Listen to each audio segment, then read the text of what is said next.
आज हम ऐसी ही वीडियो लेकर आए हैं। तो सबसे पहली टिप है हमारी, हमने ये चाशनी तैयार कर ली है और आज हम रस भरे पूड़े बना रहे हैं। और हमने ये आटा घोल लिया है, थोड़ा सा बेकिंग सोडा डाल देते हैं और इसे अच्छी तरह से हम फेंट देते हैं।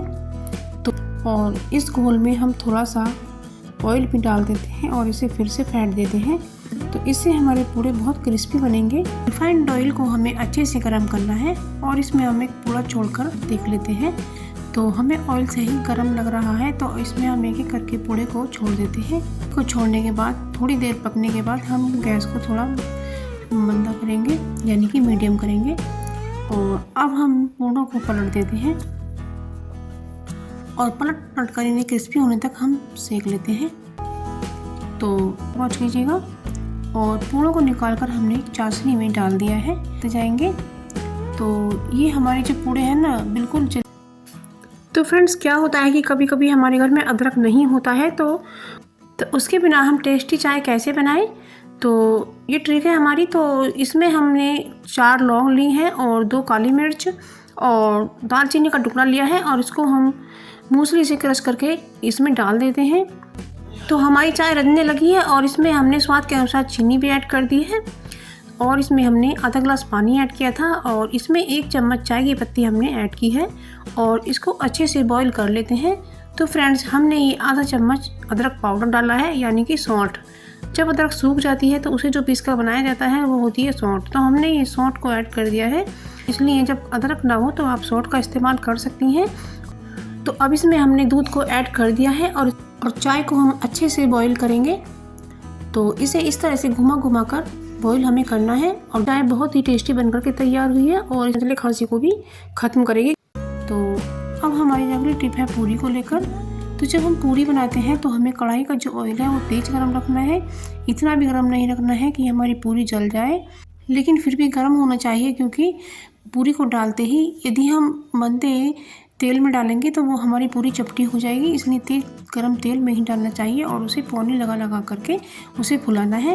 यही ट्रिक होती है पूरी को फुलाने की और इससे पूरी फूल कर आती है और बहुत ही अच्छी बन जाती है। तो फ्रेंड्स अब हमने दूसरी पूरी को भी बेल लिया है और उसको भी हम छोड़ देते हैं और इसे भी हमने पौनी लगा लगा करके इसे फुलाया है और इस तरीके से हमारी जो पूरी है फूल कर तैयार हो गई है।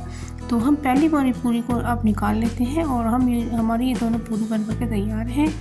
तो आप जब पूरी बनाएं तो तेल को अच्छे से गर्म करें, फिर उसमें पूरी डालें और उसे कलछी से दबा दबा कर सेकें। तो ये फूल कर आती है, चपटी बिल्कुल भी नहीं होती है और क्रिस्पी भी बनती है। तो यही पूरी बनाने की ट्रिक होती है। सबसे पहला टिप है मेरा, ये जो हम सरसों बनाते हैं ना आजकल, जो सरसों थोड़ी सी कड़ी सी हो जाती है, तो जो इसकी डंडियाँ होती हैं उन्हें हमें कैसे छीलना है। तो सबसे पहले तो ये जो इधर पत्ते लगे होते हैं उन्हें निकालना है और उसके बाद हमें इस तरीके से चाकू से इसकी जो डंडियाँ होती हैं उन्हें इस तरह से छीलना है, और जैसा कि आप वीडियो में देख सकते हैं।